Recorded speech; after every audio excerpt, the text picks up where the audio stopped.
Ya, Trump akan culik Prabowo ya. Rencana Trump culik Prabowo. Supaya kita lihat apakah dalam hal ini sudah ada Rugi Pak kesepakatan. diculik makannya banyak. Oh, iya, kalau culik Prabowo boros ya, boros.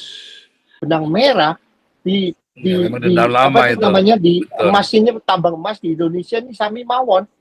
Kalau Sama, I will take it back ya. Si Trump juga sama nah, tuh. iya Mampus dah. jangan macem-macem loh. Itu kan Iya, iya Pak. milik Kan negara. Chevron, Exxon, Iya, yang Shell belum udah belum cuman investasi Papua aja, besar-besaran. ya, berapa banyak yang dinasionalisasi sama si Bilangnya Soekarno. alasannya nasionalisasi, sama seperti Jokowi mau nasionalisasi apa kemarin? Apa tuh Freeport, yang di Freeport, Papua? Freeport. Freeport. Ya tinggal tunggu waktu aja lo, dicomot lo nanti. Oke, tadi si Iya, Susi bilang tapi bisa aja hebatnya nanti ya Prabowo negara-negara diculik kan. besar ini begitu sabar.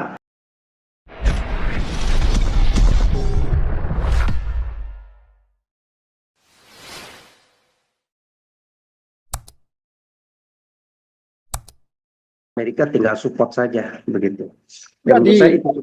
udah diancam.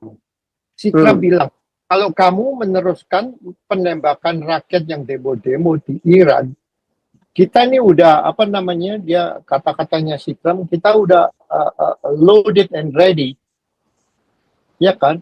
Nah, sekarang berita tadi pagi si Iran ini, pemimpin Iran, dia bilang ngomong sama rakyatnya, udah deh gua kasih lu satu orang 5 euro, kamu nggak usah kampanye, nggak usah demo katanya.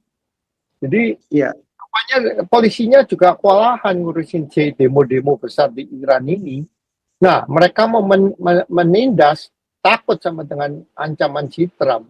Jadi rakyatnya ditawarin 5 euro satu orang supaya nggak demo katanya.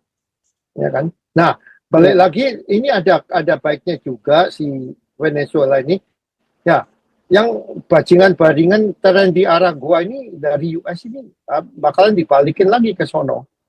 Satu, kedua, banyak juga yang pengungsi-pengungsi yang statusnya illegal di sini, mereka juga kepengen pulang ke rumah lagi, on top of yang Pak SK bilang tadi, yang dari yang sempatnya perang ke Kolombia itu semua bakalan balik, ya kan. Nah, kalau menurut saya sih, gara-gara si Maduro ini udah keterlaluan, tak rasa tentara nasionalnya aja nggak mau keluar barak waktu penyerangan ini. Mereka udah nggak mau membela negara lagi, udah malas mungkin. Masa cuma mereka dalam saya waktu rasa dengan inflasi hancur begini, ekonomi dipimpin Maduro hancur begini, begitu ya, dengan alasan nasionalisme tadi semenjak Hugo Chavez, ya mereka saya rasa akan mendukung ya yang di bawah ya, dan ini mungkin akan dimainkan Trump. Dia kan sudah mendekati banyak perwira-perwira ya, saya rasa kenapa dia pilih hari ini. Nah, sehingga saya rasa mengapa makanya si Trump mengancam sebenarnya ada apa option keduanya nanti kalau memang ini nggak berhasil, dia akan serangan ya, dan meminta agar benar-benar ini terjadi karena dia punya kepentingan juga bagaimana para imigran Venezuela yang jutaan orang ke Amerika ini bisa otomatis balik karena dengan adanya banyak nanti investasi masuk lagi, ekonominya dikelola dengan baik, dan Trump bilang kita akan run di situ, kita juga ikut bantu untuk mengelola di situ, bekerja sama dengan rejim yang baru yang dipilih secara demokratis, karena selama ini Maduro dianggap melakukan kecurangan, begitu ya, sehingga dia bisa berkuasa berpuluh tahun lebih dan korup, begitu ya, dan melakukan represi terhadap lawan-lawan politik, demokrasi nggak berjalan, menjadi diktator, otoriter. Nah, jadi si Trump punya kepentingan, dan saya rasa juga rakyat-rakyat di wilayah Amerika Latin akan senang karena merasa selama ini pemimpin-pemimpin Amerika Latin melihat tindak tanduk Maduro ini, di mana banyak mengekspor geng-geng kriminal, narkoba, segala macam yang membuat Amerika Latin juga nggak aman, itu banyak nggak suka, dan tapi melihat kok pemimpin-pemimpin di Amerika Latin ini nggak berani, nggak ada mau kritik segala macam, takut begitu. Nah, tetapi dengan Trump ini berani, ya saya rasa banyak mereka yang mensupport, sehingga banyak itu mereka yang justru terharu, senang, merayakan sorak-arakan di jalan-jalan, ya bersyukur bahwa rejim Maduro ini sudah digulingkan. Nah, saya rasa juga nanti akan ada efek dominonya ya, mungkin ya. Enggak, Bisa gini Pak jadi Eska, begitu ya.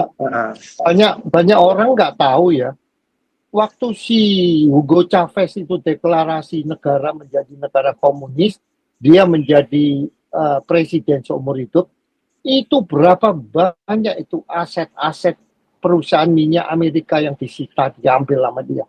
Itu yang Trump Iya. bilang, I want it back. Saya mau Iya. ambil kembali. Itu kan makanya, ya itu kalau kita tarik benang merah di Ya, memang dendam lama apa itu. namanya di Betul. emas ini, tambang emas di Indonesia ini Sami Mawon. Sama, I will take it back. Ya, si Trump juga sama Nah, tuh. iya, Mampus lah. jangan macem-macem loh. Itu kan Iya, Pak. milik Kan negara. Exxon, Iya, yang Shell, udah belum cuma investasi Papua aja, besar-besaran. ya, berapa banyak yang dinasionalisasi sama si Soekarno. Bilangnya alasannya nasionalisasi, sama seperti Jokowi mau nasionalisasi apa kemarin? Apa tuh? Freeport, yang di Freeport. Papua? Freeport. Mm-mm. Ya tinggal tunggu waktu aja lu, dicomot lu nanti. Oke, tadi si Susi Iya, bilang tapi bisa aja hebatnya nanti ya, Prabowo negara-negara diculik kan. besar ini begitu sabar, ya nggak langsung serta merta, tetapi dia sabar tuh untuk nunggu. Dan ini Donald Trump dia tahu nih, dia kepemimpinan dia berapa tahun, tetapi actionnya luar biasa tuh. Jadi kayak nggak ada capeknya nih presiden ini. Wah, lebih hebat kalau Jokowi dulu diinin, wah belusukan dari sini pergi ke sana, ya hanya pencitraan. Kalau si Trump ini benar-benar ini banyak banget itu regulasi-regulasi, tindakan-tindakan action dia, tapi bukan hanya kelas nasional ya, tapi sampai dunia, dan dunia itu menunggu-nunggu. Tinggal Tapi orang yang Pak SK, ada orang ngomong dia tuh tiap malam ya, cuma tidur, dia cuma Gimana? tidur 4 jam loh katanya. Iya, hebat dia itu. Saya bilang dia minum obatnya ini, dokter-dokternya tuh luar biasa. Ya, tapi dia memang udah terlatih ya sebagai pebisnis ya selama ini. Sudah, padahal umurnya udah berapa sih dia sekarang? Hampir 80 ada nggak? 78 ya? Udah hampir 80 sekarang kayaknya Pak. 78 80 iya. Masih kuat loh, hebat itu. Pemikirannya, dan dia ngomong itu luar biasa, menguasai semuanya nih Pak. Kalau diwawancara, dan presiden satu-satunya yang paling senang diwawancara, dia ngejawab. Selama ini kan kebanyakan tahun 46. Umur 79. Kayak si Jokowi jarang berani ngejawab. Yang ada jubir Prabowo. Dia bilang, aku ini seumur hidup dari lahir sampai sekarang nggak pernah minum alkohol sama sekali, nggak pernah ngerokok sama sekali. Iya, hebat itu, hebat. Saya angkat jempol deh sama dia, itu luar biasa. Dan saya harap nih Presiden Amerika berikutnya, kandidat-kandidatnya ini yang benar-benar ngikutin jejaknya si Trump nih. Dunia baru belum aman. ada. Siapa Mungkin belum akan ada? Disiapkan, Pak. Banyak Pak. Kalau di Amerika sih banyak. Tinggal yang penting dia komunikasi terus sama Trump, begitu. Dengerin ininya Trump. Nah, udah pasti itu jalan. Sekarang ini problemnya ini, yang oposisi ini, cewek ini, si Trump bilang dia nggak bisa percaya sama ini orang. Jadi kan rencananya yang oposisi kita mau support. Ya mungkin oposisi. Saya rasa dia sudah bicara ya nanti dengan perwira-perwira ini bagaimana. Saya rasa mungkin akan ada nanti masa transisinya bagaimana. Ini kan kita belum tahu nih sekarang. Mungkin dalam beberapa minggu ini ketahuan nih kepemimpinan di Venezuela. Dan saya rasa nggak ada pilihan yang lain. Pemimpin Venezuela juga takut kalau macam-macam kontra lagi sama, ngelawan lagi sama si ini, diculik lagi lo. Maduro aja gampang diculik, apalagi lu baru presiden sumur jagung, baru seminggu 2 minggu juga lu diculik, dihabisin ini ya. Saya rasa udah nggak ada pilihan. Dan ini efeknya luar biasa nih buat Trump ke pemimpin-pemimpin yang lain. Kalau yang lain-lain saya rasa ngomong-ngomong modelnya si Kolombia itu cuman udah ketakutan saja dia. Tapi si cewek ini udah keluar kan dari penjara kan? Saya rasa udah keluar. Pasti akan dikeluarkan Pak. Itu tawanan politiknya segala macam semenjak ini ya. Mungkin ya pasti akan ditawar ini. Tapi ya nanti dilihat. Saya rasa Trump ini luar biasa, cerdas dan wawasannya luar biasa dia ininya. Dia bilang kok kurang percaya sama nih cewek. Ya kan mungkin bisa jadi dia memang nggak ngarepin kompeten. nggak ngarepin si siapa Maria sama Gonzales kan yang oposisi itu nggak diharapkan, mungkin bisa jadi mungkin Trump punya pilihan yang lain yang memang bisa kerjasama. Kalaupun Maria mau memimpin ya artinya bisa apa satu Satu koalisi. suara lah, satu komando lah, satu kebijakan lah dengan Trump gitu. Karena terus terang negara-negara Amerika Latin tanpa Amerika pun juga susah karena pasar mereka semua hasil bumi, Utara. hasil bumi, hasil alam mereka semua juga itu banyak ekspornya Amerika paling gede, termasuk Meksiko sekarang bisa menikmati apapun ya Amerika. Ya, dan termasuk mereka para imigran itu kerja di Amerika dan akhirnya menjadi warga negara Amerika, ya mereka menikmati semuanya begitu ya. Karena terus terang yang bisa mengelola ya orang-orang Western ini menjadi sesuatu yang jadi. Bali aja nggak bisa apa-apa 30 tahun yang lalu ya, nggak ada, mungkin bukan 30, 40, 50 tahun yang lalu Bali bukan apa-apa, tetapi begitu Western masuk, Australia invest segala macam, wah jadi lirikan dunia. Sama kayak Vietnam segala, China pun juga kalau nggak dibangun dengan investor-investor asing dari Eropa, Amerika dulu masuk ke situ, iPhone, Tesla segala macam, nggak mungkin dia punya teknologi sehebat sekarang, begitu. Ya itu sih menurut saya. Yo, penutup. Siapa mau kasih penutup? Ya silakan tuh. Silakan. Pak Teddy apa Pak Andi kasih penutup. 5 menit. 5 menit. Ya, ini 5 menit boleh ya, bicara Ya. silakan. Ini Donald Trump umurnya 79 itu ya. Boleh saya tampilkan itu. Baterai saya udah tinggal 4% ini. Oke, ya udah langsung Pak Teddy. Ya, mantap analisa teman yang ada di Amerika Latin, Amerika, Eropa dan sekitarnya. Tapi ini sebagai alat perbandingan untuk alat komparatif kita untuk bangsa dan negara kita. Oleh sebab itu gejala-gejala yang di dunia yang sudah maju itu baru kita kembali mau melihat negara kita. Ya, bagaimana dengan negara kita gitu. Apakah bisa jadi sama dengan Venezuela atau negara atau lainnya gitu. Kita melihat memang belum ada kejahatan yang signifikan yang dibuat oleh negara kita sehingga tidak akan menjadi seperti Venezuela. Kemudian potensi alam yang ada di Indonesia tidak terlalu signifikan juga di dunia internasional. Kemudian melihat dari peta geografi kita beribuan pulau juga, ya barangkali Amerika cuma katakanlah kita nggak usah serang Indonesia, biarkan aja dia akan hancur sendiri. Seperti terjadi di Iran kan. Di Iran ada konsep begitu, biarkan aja dia. Pasti dia akan hancur sendiri gitu. Nah, begitu juga di negara kita. Saya percaya di negara kita kalau mau ambil perbandingan, nggak usah Amerika masuk, tapi negara kita tinggal sedikit lagi kalau ada satu provinsi yang berani berteriak dan didukung oleh rakyat, satu provinsi yang ingin merdeka akan mengikuti provinsi-provinsi yang lain. Karena teman-teman masif sekali kejahatan yang dibuat negara yang secara tersentralistik di negara kita. Nah ini sebagai analis saja, masif sekali bagaimana itu kekayaan alam yang ada di setiap provinsi diserap, dihisap oleh si lintah darat yang hidup di kota Jakarta itu dan sekitarnya. Sekarang kita tinggal menunggu tanggal waktu. Saya yakin gitu kok. Kalau ada satu provinsi ya rakyat serta turun ke jalan dan ciptakan amandemen dari satu provinsi, dia akan mengikuti provinsi yang lain. Diakibat karena apa? Kerakusan dan ketamakan dari pejabat negara kita, bagaimana keuangan-keuangan yang ada di daerah itu didesentralisasikan ke ibu kota itu. Itu persoalannya. Sehingga terjadi kemiskinan yang masif di provinsi.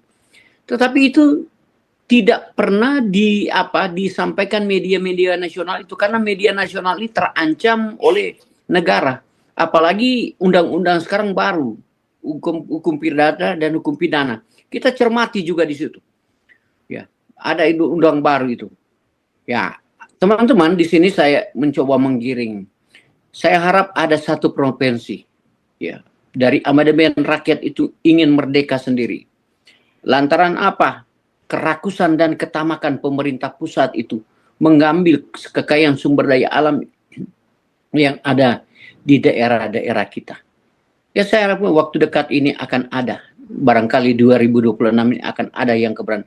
Karena kalau saya ulang, ada satu daerah yang berani akan mengikuti daerah-daerah yang lainnya gitu untuk merdeka. Karena apa, teman-teman? Sebagai contoh yang kita diskusi setiap hari. Ada Pak, Bagaimana itu Aceh kemarin kan dia Oh ya, konvoy pakai bendera GAM itu di depan tentara lagi.